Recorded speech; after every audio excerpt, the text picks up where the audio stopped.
আমি আজ একটা মিষ্টি বানাচ্ছি, এত নরম এত সফট মিষ্টিটা, দারুণ খেতে হয়। তার জন্য আমি চিনির রস করে নিচ্ছি, বেশ কিছুটা চিনি দিয়ে দিলাম, আর তার মধ্যে একটু কেশর দিয়ে দিলাম।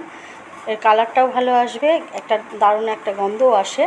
তার জন্য আমি এটা রসটা করে নিলাম। রসটা করে আমি নামিয়ে দেবো।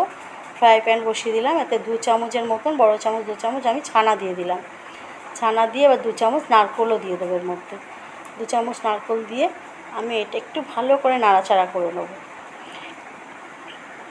এটা খেতে কিন্তু খুব ভালো হয়। একটু নাড়াচাড়া করে এবার হাফ ডাস্ট করা কিছু এলাচের দানা দিয়ে দিলাম, ছোটো এলাচের দানা দিলাম। হাফ ডাস্ট করা এবার আমি কাজু দেবো, আর 1 চামচ চিনি দিয়ে দিলাম।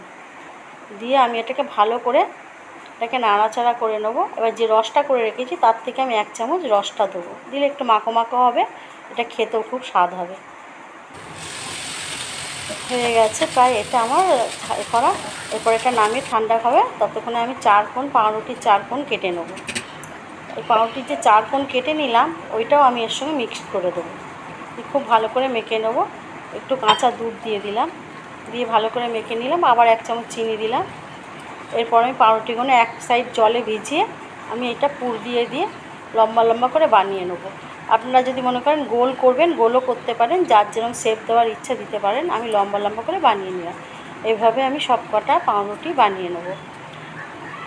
দিয়ে এরপর আমি হয়ে গেছে সব কটা প্রায় বানানো হয়ে গেছে। আমি এবার ফ্রাই প্যান বসিয়ে দিয়েছি, এতে 1 চামচ ঘি আর সাদা তেল দেবো। খুব ডুবো তেলে আমি ভাজবো না।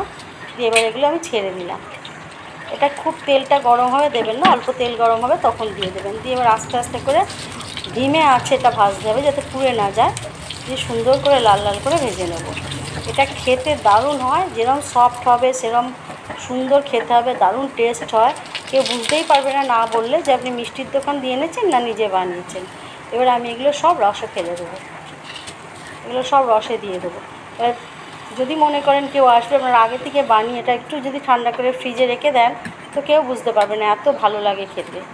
এবার আমি নামিয়ে সার্ভ করে দিচ্ছি। এর মধ্যেই আমি রসটাও দিয়ে দেবো, দিয়ে এইটা আমি ফ্রিজে আধ ঘন্টা রেখে দেবো।